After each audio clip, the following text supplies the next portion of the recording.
Mi agreste infancia de niño de pueblo de los páramos de Burgos, infancia de niño despeinado, con el rostro quemado por el sol, con el cierzo en la cara, siempre buscando algo y preguntando algo a la línea del horizonte. Esta agreste infancia no es la mía, es la de Félix Rodríguez de la Fuente, el divulgador televisivo referente, nacido y crecido en Poza de la Sal. Y esto es Concéntricos, el podcast de Fundación Círculo. Bienvenidas, bienvenidos y comenzamos.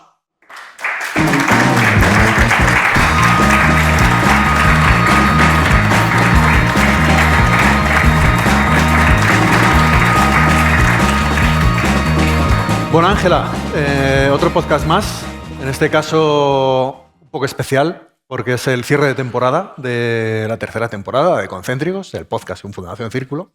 Y he empezado hablando de Félix Rodríguez de la Fuente, ese gran, que todavía no lo habíamos traído como cita de burgaleses insignes de los que nos gusta recordar cada vez que empezamos el podcast. Félix Rodríguez de la Fuente es como quien dice el epítome de los documentales. Tú a la hora de documentales, ¿eres más de echar siesta con documentales o con el Tour de Francia? Bueno, yo te diría, tengo documental favorito. ¿Ah, sí? Bueno, es que soy un poco friki, los que habéis venido ya. Sí, yo os lo recomiendo. La Cueva de los Sueños Olvidados, que habla de la cueva de Chauvet, que está en Francia. Una cueva que la descubrieron con pinturas y estaba cerrada, una pasada. Pero ese no es para dormir. Ah. No, ese no es para dormir. De hecho, la de naturaleza que habremos aprendido en esas siestas de documentales, esto es como cuando decían que con los casetes, si te ponías la lección y de lo dormido te entraba, yo creo que ahí ha quedado mucho, ¿eh? Yo creo que sí. Yo no lo voy a negar, ¿eh? Es lo que me pasa, no sé qué me pasa. O sea, se me quedan en la mente, en el subconsciente, todos esos documentales de... A mí con los que no se me queda, o sea, con los que no consigo dormirme, suele ser con los de música. Y uno en concreto que no hace mucho que vi, que es Hitsville, que es de la historia de la Motown. Pues eso, todo lo que es ver gente haciendo música y demás no me da sueño, al contrario, me parece que es bastante interesante. Sí, y los que no dan sueño son nuestros invitados de hoy, que si te parece les damos paso. Vamos a pedir un fuerte aplauso para David González y José Ángel Miguel. ¡Un aplauso!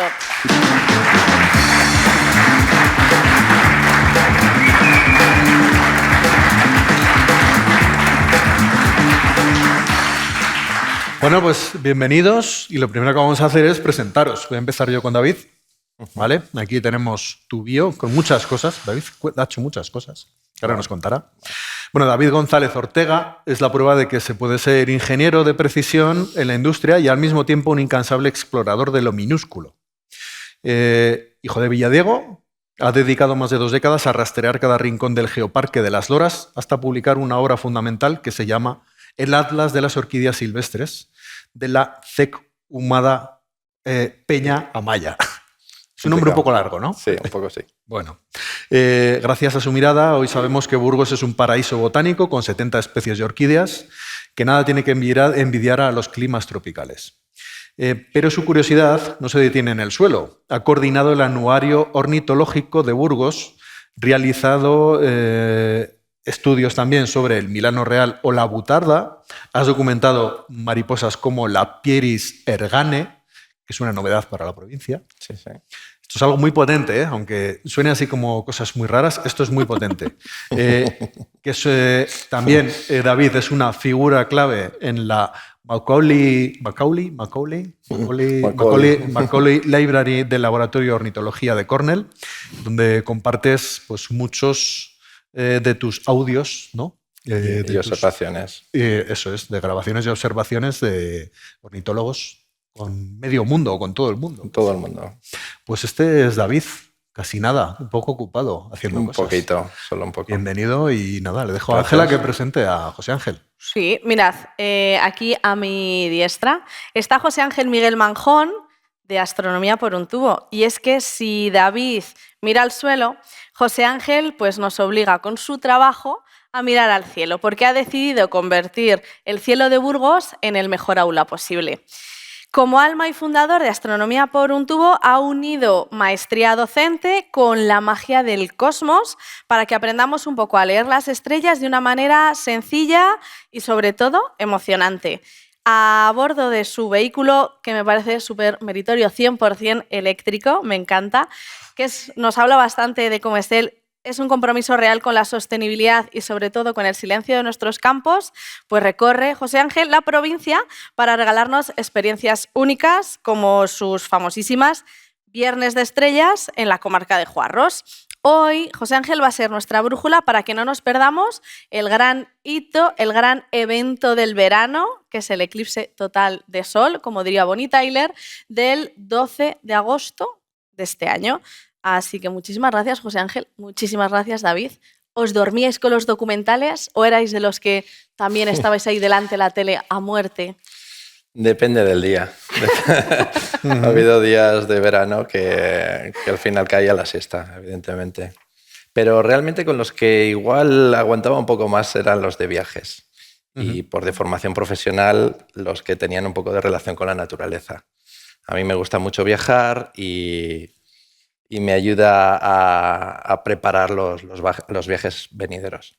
Sí. Qué guay. ¿Tú, José Ángel? En mi caso, pues ya que has hablado de Félix Rodríguez de la Fuente, desde luego, si había algún documental de Félix, lógicamente no se echaban por la noche, solían hacerse por la mediodía, pero sí había que verlos. Ya te quitaba la siesta. Sí. Pero desde luego, si había alguno de Carl Sagan, hablando del cosmos, nada mejor que este hombre divulgador para introducirte en cualquier temática de este mundo, ¿no? De este universo, mejor dicho.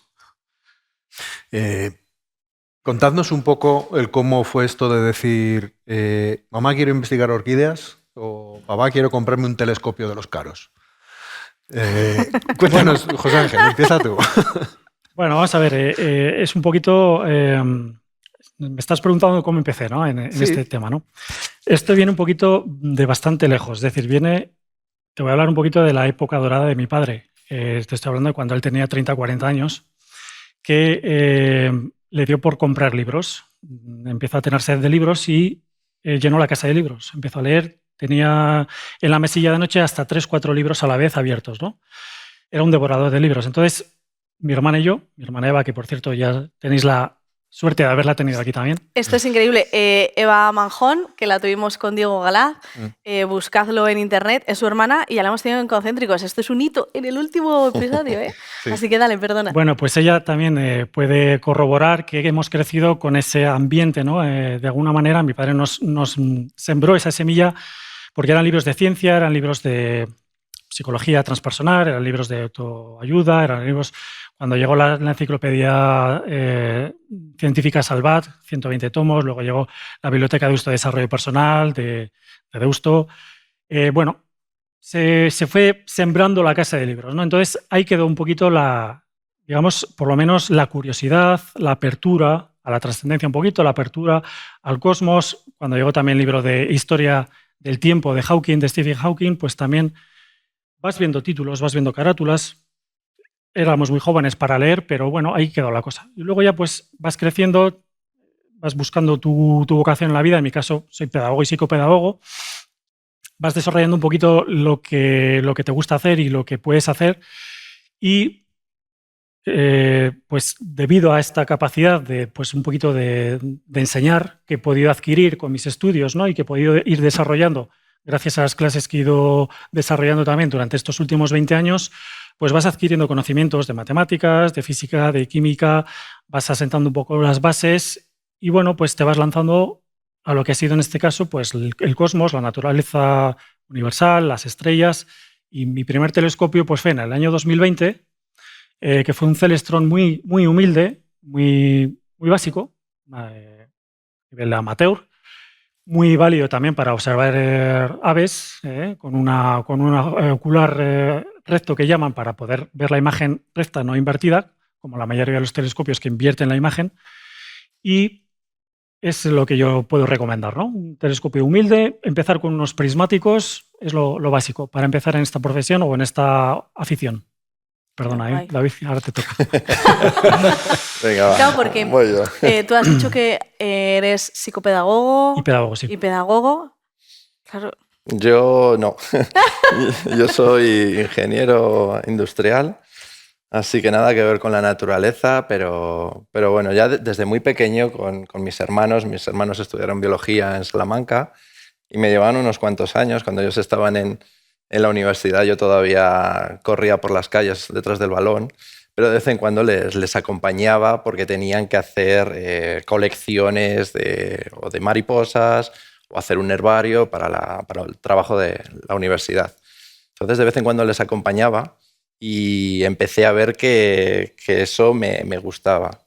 Y luego, un poco después, o más o menos en la misma época, todavía siendo niño, había una asociación en mi pueblo, en Villadiego, que siempre ha sido muy puntera en la villa, y todos los fines de semana salían al campo y eran amigos de mis hermanos. Entonces yo aproveché que estaban mis hermanos por ahí para meterme de paquete y aprender con ellos, porque la verdad es que era un grupo multidisciplinar, cada uno sabía de una cosa y al final yo era como una esponja y me encantaba ir con ellos. Y de hecho, en esa época conseguí tener mentores, los mentores de mi infancia que me enseñaron y que me han acompañado a lo largo de todo este tiempo y que quiero recordar, que son Nico Gallego y Chichel, que me enseñaron mucho de lo que sé y que todavía comparto con ellos muchas jornadas de campo. Y la verdad es que a partir de ahí fue el germen. Entonces quería ver orquídeas, pero también aves y también mariposas y muchas más cosas que nos brinda la ¿Y naturaleza. cómo lo lleva vuestro entorno? ¿Sois muy pesados con vuestras cosas en vuestro entorno familiar, de amistades y demás? ¿Os dicen, ya estás otra vez o no? ¿O os dosificáis? A mí me ven como un bicho raro. Vale, por lo que sea. Y por lo que sea. Vale. Es decir, este tipo de aficiones yo creo que son todavía relativamente raras o escasas dentro de nuestra sociedad. Y entonces, aunque están creciendo en los últimos años, pero todavía somos un poco bichos raros y que tienes que explicar un poco, es decir, hay otras aficiones más cercanas a la ciudad que no son tan raras y que no son que puedes explicar perfectamente y todos te entienden, ¿no? La nuestra es un poco más complicada, entonces, bueno, sí que tengo que lidiar un poco con lo de yo prefiero ir al campo, ir a descubrir, a investigar en el campo que pasar tiempo en la ciudad. Sí, sí. ¿Tú, José Ángel? En mi caso ha sido una mezcla un poquito de sorpresa y de entusiasmo, ¿no? Porque, bueno, pues 20 años dedicándote a lo mismo y de repente te sales con esta, pues es un poco la expectativa, ¿no? Aquí tengo dos amigos que me han acompañado, concretamente han sido exalumnos míos y son los próximos que me van a seguir en esta profesión. O sea que ellos os pueden decir perfectamente, no es el caso, pero si soy pesado o no soy pesado, porque les digo, este verano me tenéis que acompañar, ¿eh?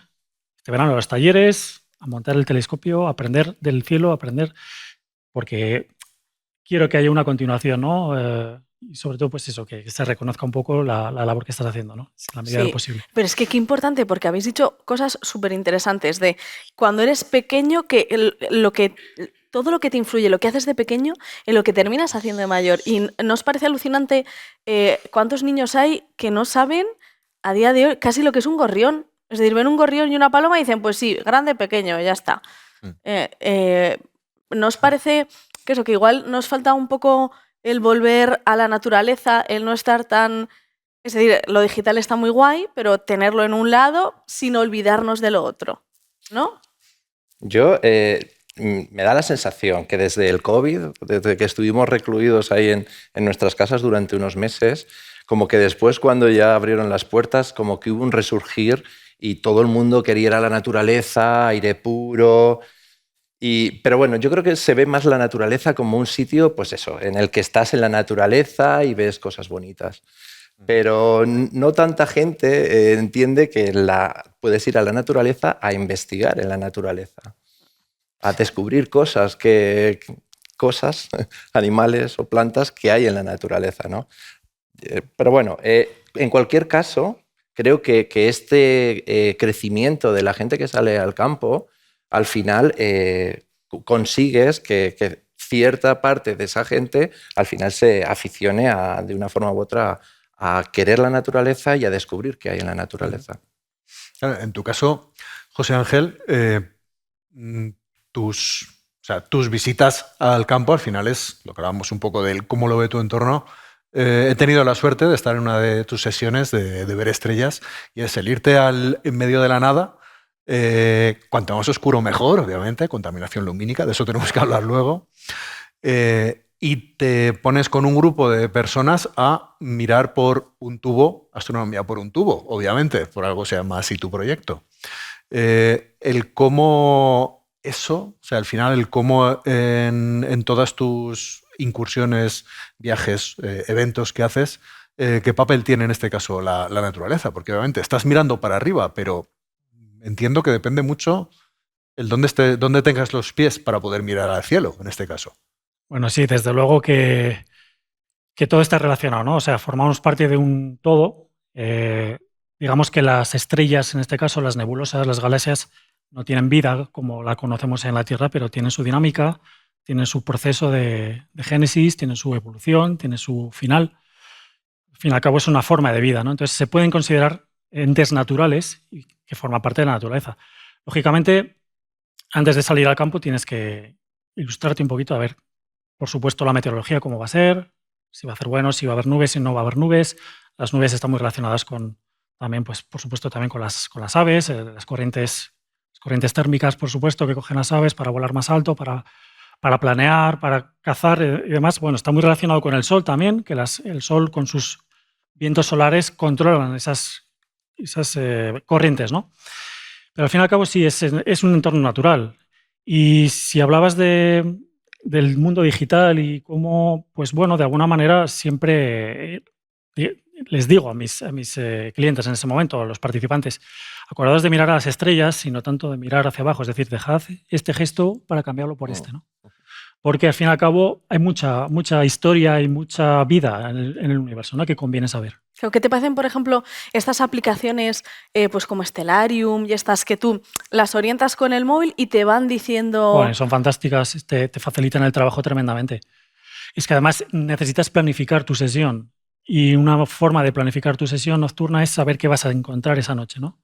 Cómo va a estar la luna, si va a estar demasiado luminosa, te va a dificultar los objetos de espacio profundo, necesitas total oscuridad, entonces esos días no se puede salir. O si hay un pequeño resquicio de luna, creciente o menguante, estaría bien ver un poquito la luna, ver los cráteres, ver el terminador, que es la franja que divide un poquito la sombra con la luz. Entonces, esos programas son realmente necesarios. Y si encima pues, te dan información de lo que estás viendo, te hacen un tour por la noche, decirte todo lo que vas a poder ver durante la noche, pues son ideales. Qué pasada.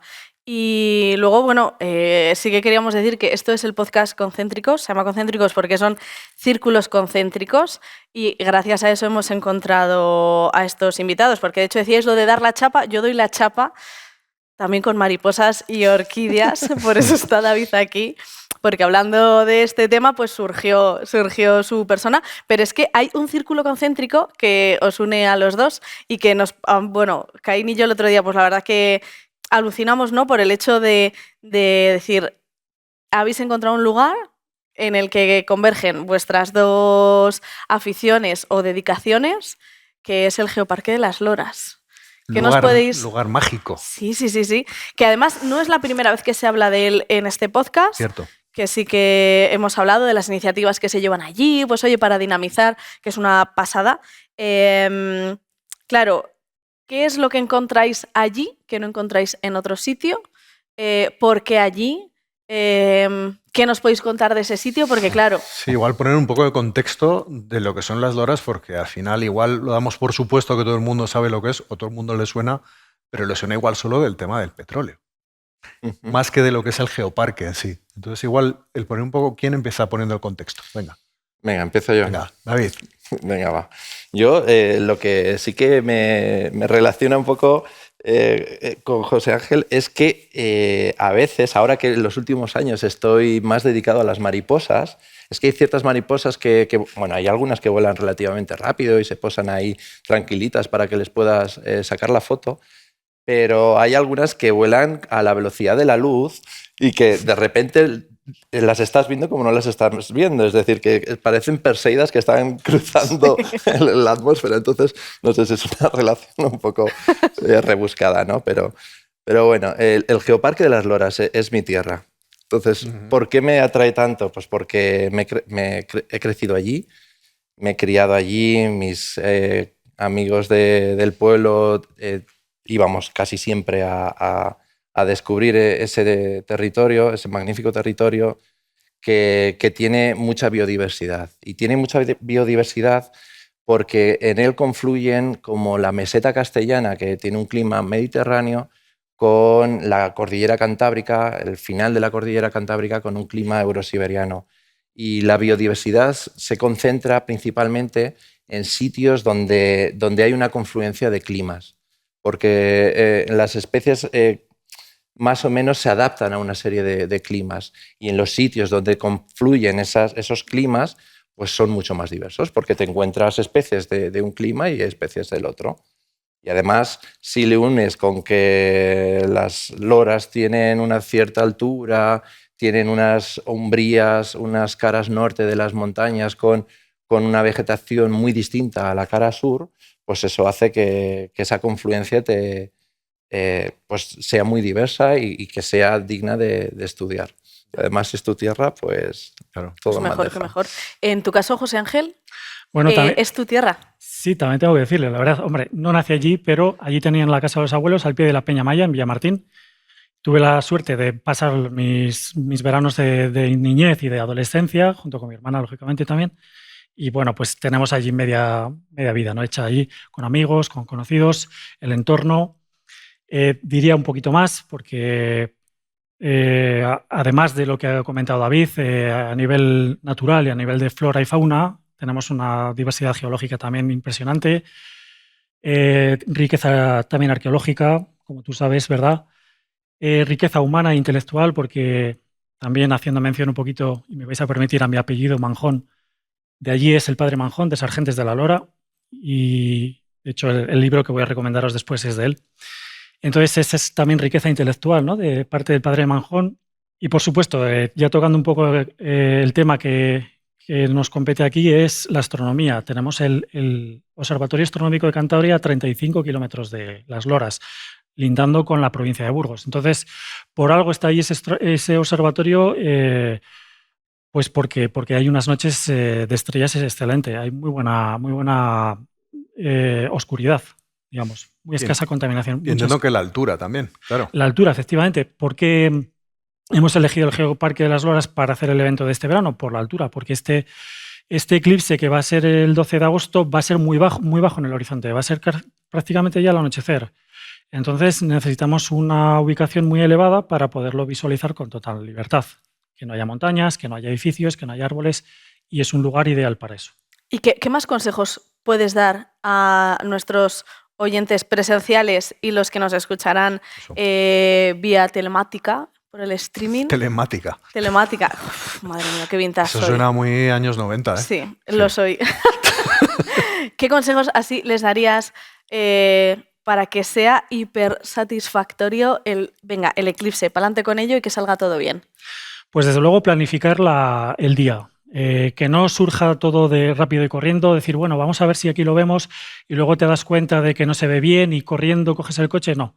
Los accidentes de los últimos eclipses, accidentes de tráfico, han venido por eso, por falta de planificación, porque la gente no sabe ubicarse, no sabe dónde se va a ver bien, y entonces pues surgen las prisas y eso no es nada aconsejable. Entonces, planificar siempre 2 días antes, 3 días antes, dónde se va a ver. Y desde luego aconsejamos una ubicación elevada, por lo que he comentado, que va a ser un eclipse muy bajo en el horizonte.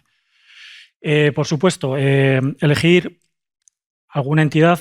Por supuesto, tengo que dar mi nombre y mi empresa. Vamos a organizar un evento ese día.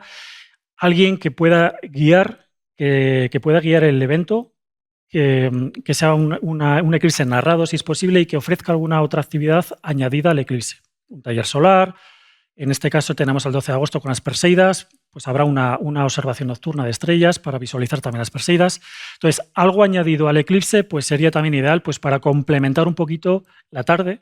Qué guay. Sería ideal. Yo suelo engañar todos los años a familia y amigos cerca para ir a ver las Perseidas y bueno, solemos pues comes, tal, cenas y ya os lo conté el otro día, un año preparé chocolate caliente porque iba a hacer fresco, pero no le eché azúcar y eso estaba imbebible y todavía se acuerdan de mi chocolate amargo. Espero que no haya chocolate Y amargo de las en tu Perseidas esta. también, claro. Sí, bueno, tengo un amigo que no logró verlas. Tengo un amigo que pasaban los bólidos así y es que no era capaz de verlas. Increíble. Y estamos mirando además hacia dónde era con la aplicación que decíamos antes y no las conseguimos ver. Así que gracias por los consejos porque la verdad eso, lo de la previsión. Pensad además en no ir a los típicos sitios porque los típicos sitios van a estar llenísimos, va a ser un agobio tremendo. ¿Y para verlo? ¿Así con los ojos? ¿O? Bueno, para verlo, por supuesto, con gafas homologadas, siempre. Nada de negativos de fotografías, ni de DVDs o CDs, ni siquiera tampoco caretas de soldador. Nada de eso es seguro. Siempre unas gafas de sol compradas en un lugar especializado, ópticas, empresas de astronomía y que estén homologadas. Desde luego, seguir los consejos de seguridad del vendedor o de las gafas en este caso, de las gafas que todas llevan sus instrucciones. Os lo adelanto un poquito, pues es sobre todo aseguraros de que no tienen ningún agujero, ningún rayón, de que están en perfecto estado, no utilizarlas durante más de 3 minutos seguidos de cara al sol. Si vas a sacar fotos o vas a utilizar tu cámara o tu telescopio, asegurarte de que tiene un filtro homologado también solar acoplado al objetivo, nunca al ocular, porque son filtros pequeñitos que a la larga se van a calentar y se van a romper y conlleva peligro. Entonces, este tipo de recomendaciones siempre a la hora de observar un eclipse de sol, tenerlas en cuenta siempre también de cara a los niños. Asesorar a los niños que se pongan bien las gafas, que si tienen un pequeño telescopio, nunca lo utilicen de cara al sol. Tenemos una pregunta del público. Podéis ir enviando preguntas, ¿eh? Seguro que se les está ocurriendo ahora después del eclipse. De todo lo que has contado del eclipse, seguro que... Tenemos Además, una es lo que más parece... nerviosos pone a los invitados, las preguntas del público. Sí, es como, guau. Sí. A Entonces ver, digo, ya, mira, yo creo está que David vamos... pensando, ¿me van a preguntar si es de No. esta subespecie la mariposa? Es interesante porque es para ambos, ¿qué es lo más raro que has encontrado en el campo o en el espacio? Qué guay. ¿Quién empieza?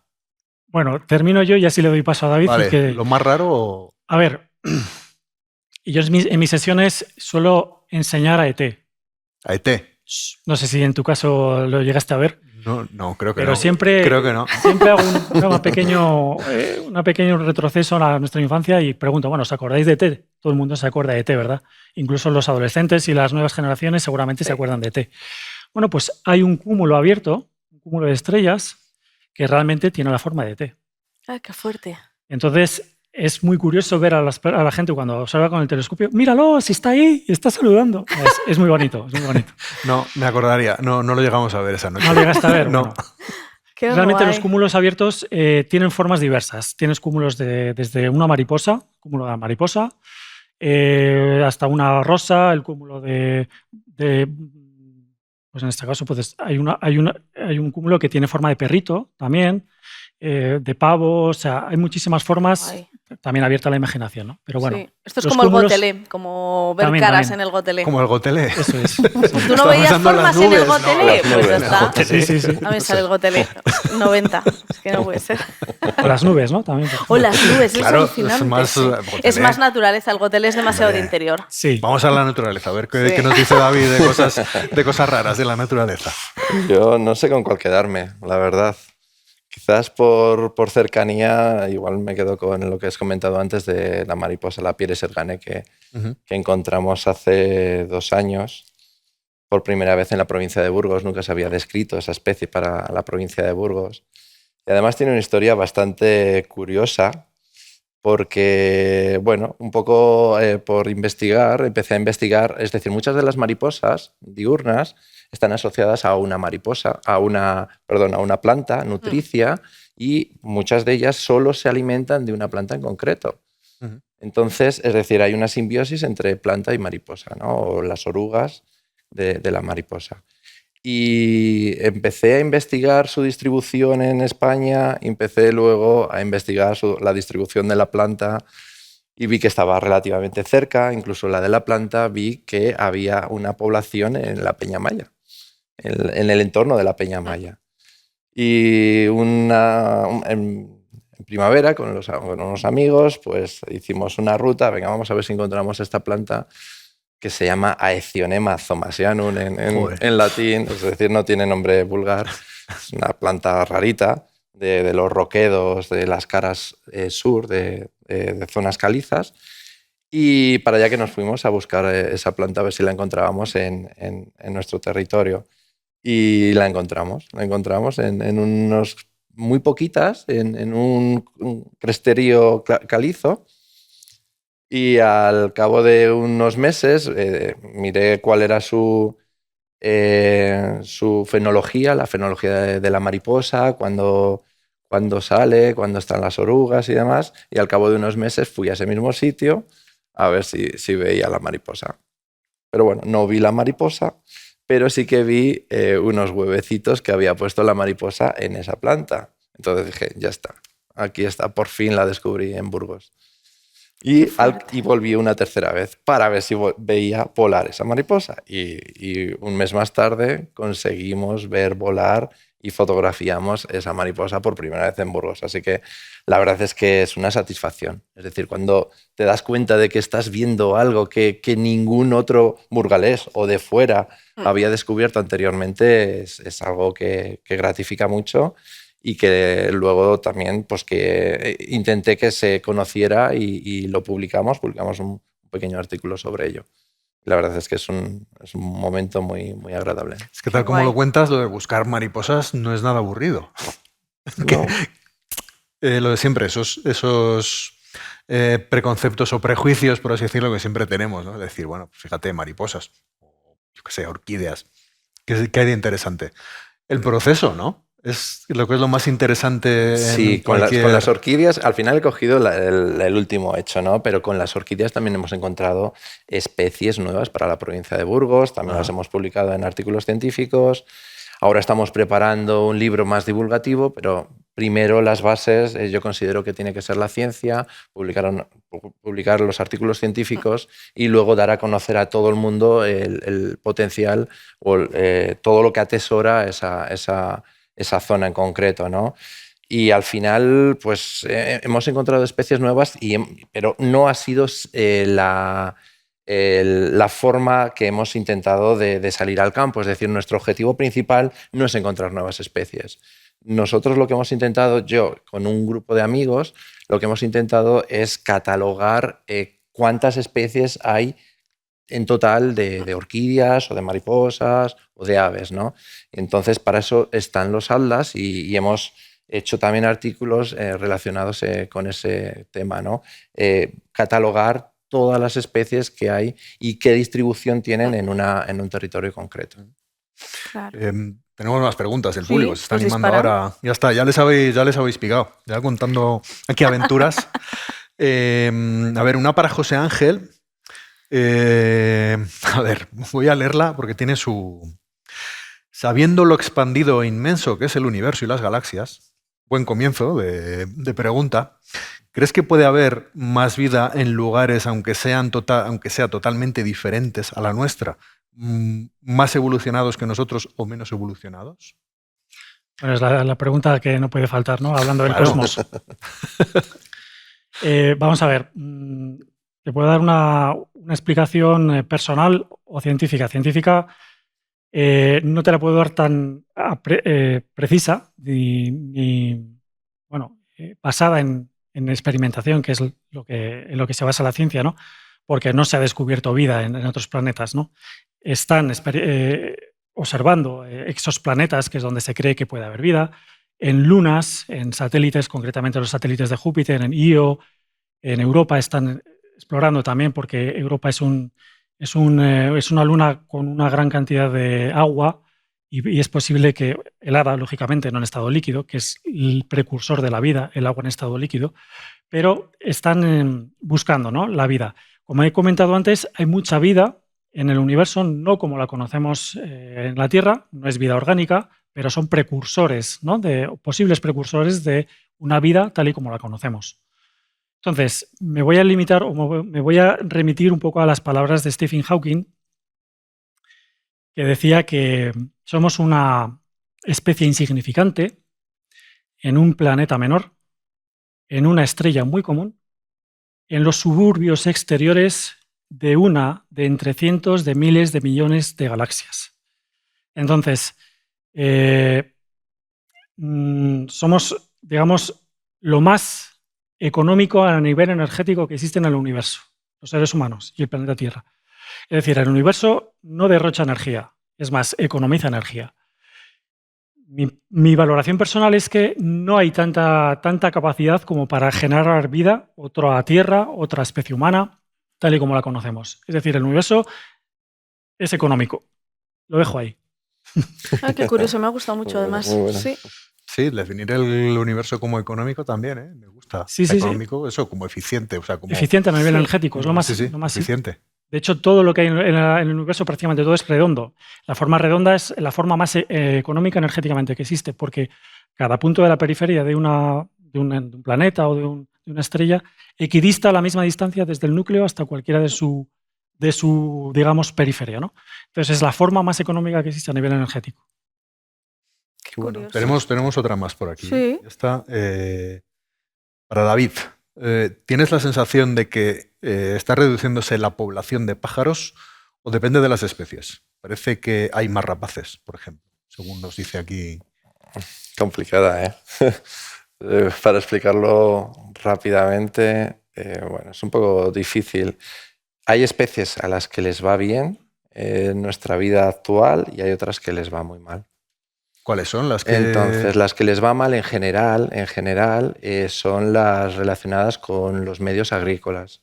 Ajá. Es decir, por la intensificación del campo, destrucción de hábitat, porque aunque sean agrícolas, las especies ligadas a los campos de cultivos necesitan pequeños reductos donde poder criar, poner el nido, tener comida. El aguilucho cenizo, por ejemplo, que es de los que Pero- cría a nivel suelo. Hay Sí. tractores y cosechadoras que tienen detectores para detectar nidos o para detectar y no pasar por encima de ellos. En Burgos, como la cosecha es un poco más tardía que en el resto de España, no le va tan mal al aguilucho cenizo que en otras provincias de España, ¿no? Porque el cultivo o la cosecha se adelanta. Entonces, más o menos les da tiempo a criar en la provincia de Burgos. Pero aún así, siempre hay alguna nidada que desaparece. Lo que comenta aquí de... En cambio, las forestales, es decir, estamos abandonando el medio rural, estamos abandonando los pueblos y cada vez hay más masa forestal. Y a la mayor parte de las especies ligadas a medios forestales, en general está creciendo sus poblaciones. Seguimos. Tengo aquí, si no decís lo Sí, contrario, pregunta. aquí vamos a hacer caso a nuestro público, nos debemos a nuestro público.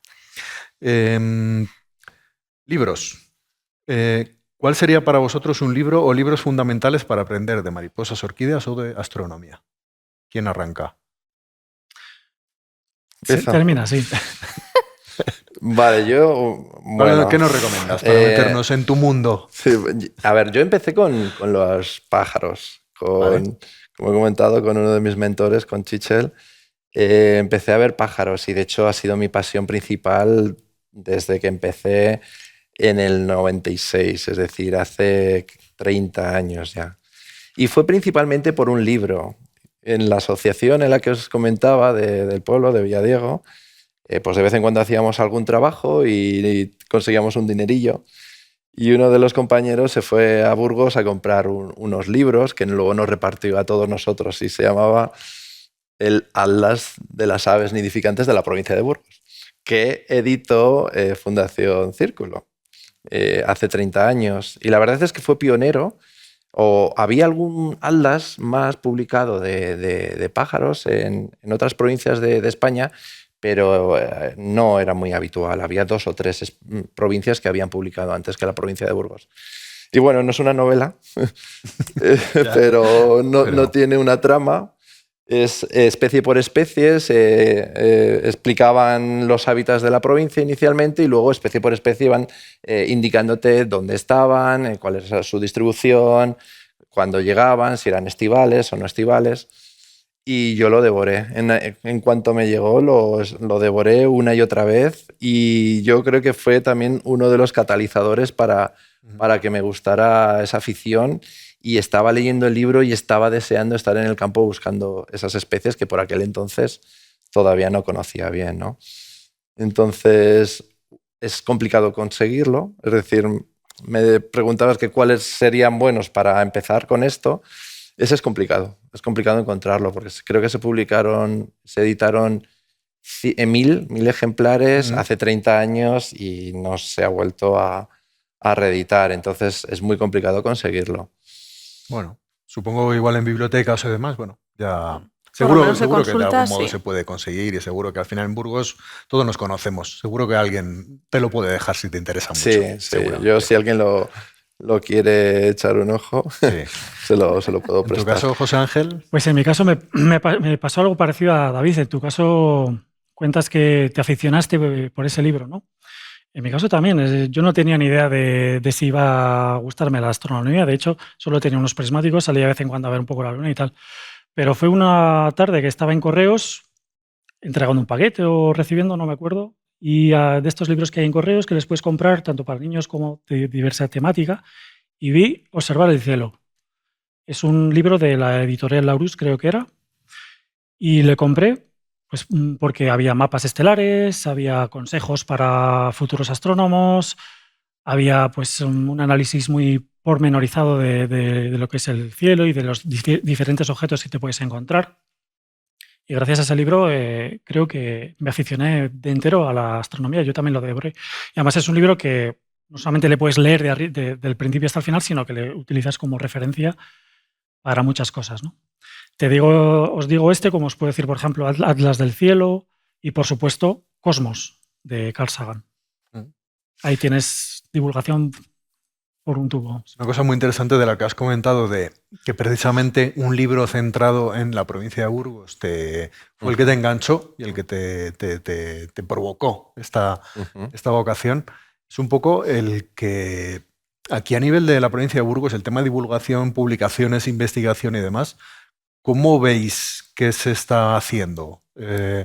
¿Tenemos buena calidad? ¿Hay buenas referencias? No sé. Eso, de lo que conocéis o de lo que hacéis o con lo que contribuís, que en tu caso estás contribuyendo, ¿no? A crear. Sí, Burgos es una provincia muy rica. Hemos hablado un poco del Geoparque de las Loras, pero la propia provincia entera de Burgos es muy, muy rica en biodiversidad. Tiene muchísimas especies, un poco por su posición, el norte de España, lo que hemos hablado de los diferentes climas. Un poco también porque, por ejemplo, tiene 2 cuencas, es decir, hay muy pocas provincias dentro de España, por ejemplo, que tenga la cuenca del Ebro y cuenca del Ebro y del Duero, perdón. Entonces, tenemos una provincia muy rica y muy diversa y además, por suerte, hay personas que han querido plasmar toda esa riqueza en diferentes campos, tanto de la flora como de la fauna. Y uno de los que lo han hecho son los que publicaron el Atlas de la provincia, el Atlas de Aves. Pero es que tenemos una obra maestra, un tratado súper extenso y detallado de la flora de la provincia de Burgos, de Alejandre y compañía. Es decir, y luego ellos han seguido lanzando publicaciones de nuevas revisiones o nuevos hallazgos que han hecho sobre la flora. Es decir, que no solo es que sea una provincia rica, sino que nos tenemos que sentir orgullosos de la gente que quiere plasmar toda esa riqueza en tratados muy detallados y muy importantes. Sí, luego que haya editoriales o instituciones que lo publiquen también. Que al final eso es una parte muy importante, ¿no? El tener apoyo de instituciones. Eso también. ¿Tú cómo lo ves? En mi caso, los astrónomos aficionados dan mucho juego también, aunque pasan desapercibidos y no hacen publicaciones, pero los grandes observatorios cuentan con el trabajo de de los muchachos que, ¿Ah, sí? que tienen su primer telescopio y observan algo diferente cada día, o son muy metódicos a la hora de observar y hacen un estudio del cielo en diferentes temporalidades, y es cuando puedes descubrir, por ejemplo, el estallido de una supernova o el paso de un cometa. Son estos muchachos los que informan a los observatorios, y luego resulta que se llevan la palma a los observatorios y dicen, bueno, hemos descubierto, no, fue este chaval. Entonces, en Burgos, hombre, tenemos la solera y la experiencia que tiene la Asociación Astronómica Burgalesa, que llevan ya también muchos años, tienen pues muy buenos equipos, tienen su observatorio astronómico, y también va surgiendo pequeñas asociaciones en pueblos. Creo que en la Sierra de Demanda hay una asociación también de astronomía, y iniciativas así privadas como la mía, hasta el día de hoy no conozco ninguna en Burgos. En Palencia, en Segovia sí que creo que hay un muchacho que también hace algo parecido a lo que hago yo, salidas nocturnas, divulgación, talleres, pero en Burgos creo que no. Pero bueno, hay dinámica también a nivel astronómico en Burgos, sí. Me ha parecido muy interesante lo que has dicho de que son las observaciones como diarias, las cosas pequeñitas, Sí. las que construyen lo grande. Y me he acordado de Caroline Herschel, que es una astrónoma del siglo XVIII que trabajó junto a su hermano, que es el que es famoso, Así es. y ella era la que hacía las observaciones, ¿a que sí? Y ella era la que apuntaba y la que estaba ahí y todos los datos Sí. para poder hacer, pues primero esa ciencia base, ese fondo, Sí. para luego hacer los grandes descubrimientos, y que normalmente no se suele hablar de ella. Y como ella, muchas otras investigadoras y científicas de la historia, sí. Sí, alucinante. Seguimos con preguntas aquí de... venga, pasamos de libros a música. ¿Qué tema musical o canción asocias más a tu profesión? En este caso, cada una, vuestras áreas, llamémoslo. Tema musical. Sí, tema Uy. musical. siempre le toca a David empezar, no sé por qué. Me encanta José Ángel cómo espera el tiempo, dice, venga, voy a ver si consigo pensar. Sí, claro. Ay, Bueno, yo sí que para que vayáis pensando, sí que me gustaría contaros, por ejemplo, una historia relacionada con música y con astronomía y ciencia. Se le puso el nombre de Pink a la cara del primer europeo que está en Europa por The Dark Side of the Moon, El lado oscuro de la luna, de Pink Floyd. Entonces, para que veáis que la música a veces pues está más relacionada con ciencia de lo que pensamos. O a Lucy, por ejemplo, el Australopithecus afarensis, que es por los Beatles, por Lucy in the Sky with Diamonds. Así que es, espero sí. que os haya dado tiempo a pensar. Yo soy bastante malo con la música y es que no recuerdo el grupo. Puedes tararearlo si quieres. Venga, pues Se entonces- llama Birds. Ah. Es una canción. Bueno, cuento la historia, ¿vale? Hay una peli de hace unos 10 años, americana, que se llama El Gran Año. No creo que la hayáis visto, es un poco friki. No. Y trata de unos pajareros que tienen una afición, tienen una competición que es ver el mayor número de especies en un año natural. Cada uno, es decir, cada uno se apunta y empieza al ritmo que quiere. Y en la peli, pues hay 4 diferentes personajes, que son los protagonistas, con diferentes perfiles. El uno es un economista, el otro es un informático que no tiene pasta, bueno, diferentes perfiles. Una persona que es el que más especies ha visto, que está casado, que tiene obligaciones familiares y demás. Y bueno, pues ellos en ese año pues empiezan a intentar ver a su ritmo el mayor número de especies y bueno, pues llegan al final y luego gana uno, ¿no? Y uno de los protagonistas en su WhatsApp siempre tenía el tono de Birds y es el que tengo yo en el tono del móvil. Sí que eres friki, ¿eh? Y la verdad es que cuando me llaman y me están diciendo Birds, pues la verdad es que me alegra un Qué poco guay. Bueno, pues entonces El lo día. tenías muy claro, no te ha hecho falta pensarlo casi, ha sido directamente. Ha Solo sido- nos falta saber de quién era, Solo- pero bueno, os lo buscamos digo Birds. luego. Investigaremos. ¿Tu caso? En mi caso, antes que has hablado de Pink Floyd, creo que tiene un disco con una carátula, con un prisma, difractando el Sí. solar o es un The rayo. Dark Side of El the Dark Moon, Side of el the que Moon, estábamos sí. diciendo. sí. Ese es, ¿no? Ese Sí, es, no sí, sabía sí. cuál era, pero...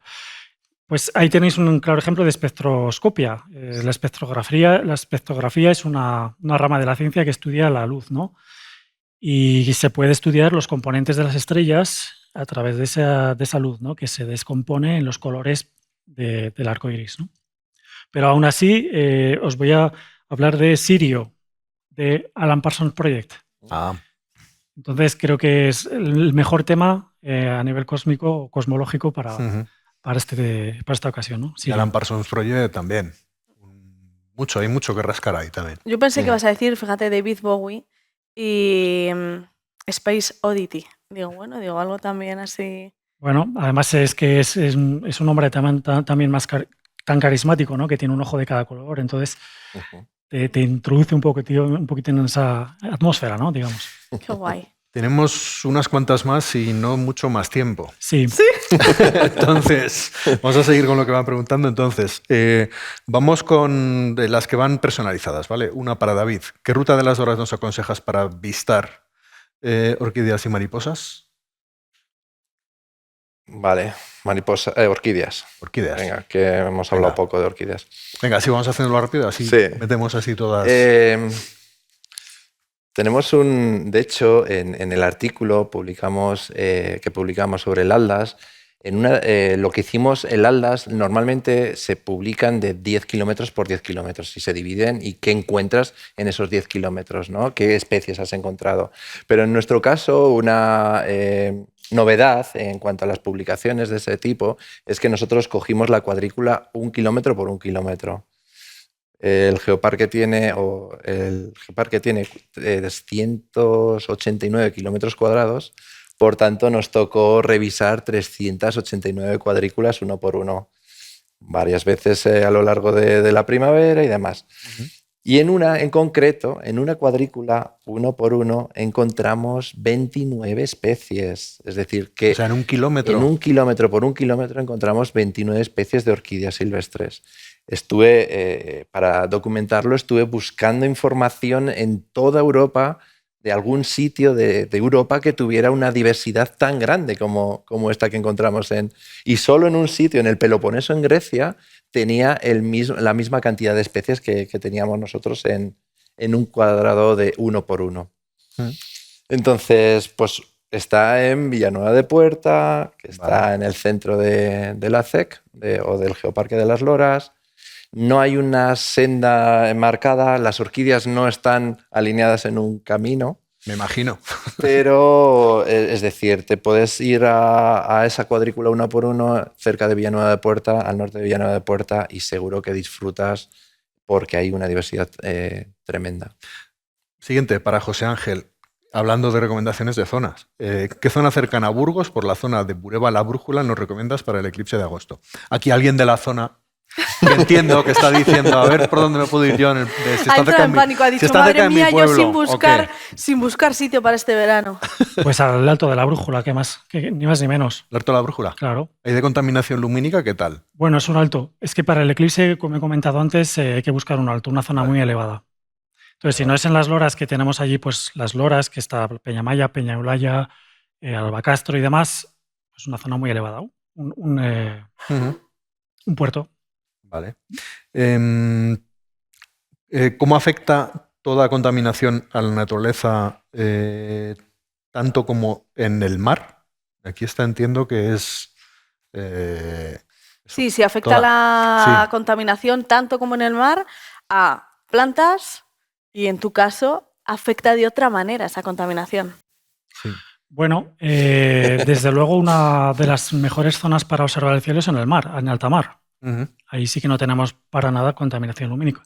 ¿Qué es lo que pasa? Pues que si te vas en un barco, no hay forma de instalar un telescopio en un barco, porque está continuamente moviéndose. Claro. Entonces, de hecho, uno de mis proyectos futuros, a raíz de que obtuve la licencia para manejar embarcaciones de recreo, es eso, organizar viajes a alta mar. Pero hay que buscar una isla. Buscas una isla, atracas en la isla, montas tu equipo en la isla y ya... bueno, a esa salida me apunto yo. Bueno, más adelante estarás Y informada. los que te ríen también, a que sí. Sí, el tema de contaminación, obviamente en la biosfera es... Sí, la verdad es que... ¿Cómo lo ves? O lo que tú llevas investigando, todas tus visitas en el terreno, Sí, ¿hasta qué punto en la zona que más conoces, obviamente, Sí. en las loras? Ya hemos hablado de las aves, ¿no? Que tienen diferentes tendencias en función de sus hábitats o sus requerimientos, pero donde realmente se está viendo una reducción drástica es en las mariposas.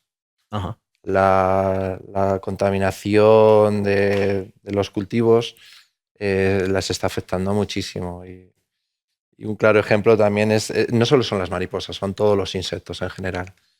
Y un ejemplo claro es cómo llevamos las lunas en estos años. Y si recordáis en los 90, las lunas cuando íbamos al atardecer se llenaba de insectos, ¿no?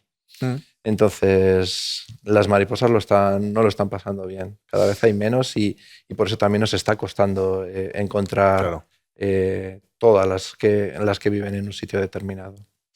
Pues se nos quedan preguntas en el tintero, pero tenemos que ir acabando ya. Lo siento, muchas gracias por todas las que habéis enviado.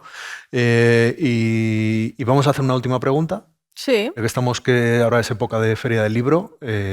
Habéis recomendado libros, pero vamos a pediros que recomendéis libros de autoría burgalesa, de autores O o que hablen de autoras. Burgos también. O que hablen de Burgos también, Sí. por ejemplo. Así, rápido, así.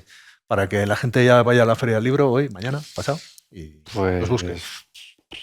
Yo no sé cuál. Había pensado en el Atlas, pero Pues sí ya que está. es muy específico de mi afición, ¿no? Pero sin duda, si alguien lo puede ojear y le gusta la naturaleza, seguro que se va a Repite el quedar. título, Atlas de... Atlas de las aves nidificantes de la provincia de Burgos y que es Fundación Caja Círculo. Nada Vale. más. Vale.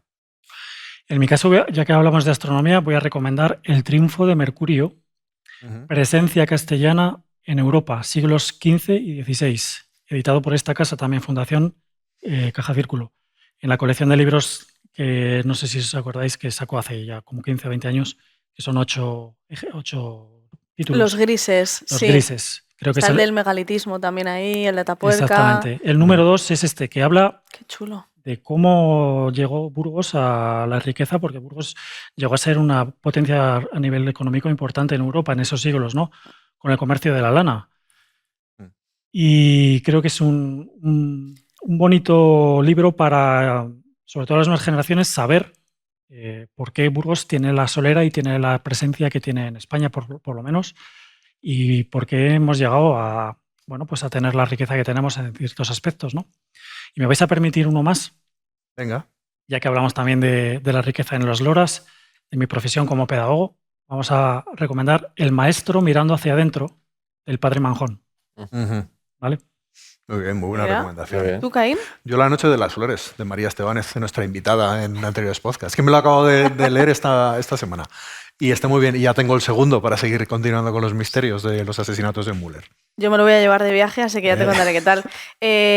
Yo quería recomendar Los pueblos del silencio, de Elías Rubio, que habla sobre los pueblos olvidados, abandonados de la provincia de Burgos, para que no se nos olviden los pueblos, aunque venga el verano. Y un plan estupendo para este verano será pues poder escuchar concéntricos en las plataformas, Eso poder ver orquídeas y mariposas y poder mirar un poco al cielo para ver esos eclipses. Así que muchísimas gracias, David, muchísimas gracias, José Ángel, por haberos unido. Muchas gracias a nuestro público, a los presentes y a los que están, iba a decir en el más allá, No, hombre, no. pero no, por favor, los que estáis escuchándonos en las plataformas. Así que nos veremos la temporada que viene. Muchas gracias, Eso es. Caín, Nada, por ser el muchas mejor gracias, compitrueno de podcast. Y nada, que gracias a todo el mundo. Esto ha sido la tercera temporada de Concéntricos y que nos vemos en la temporada que viene.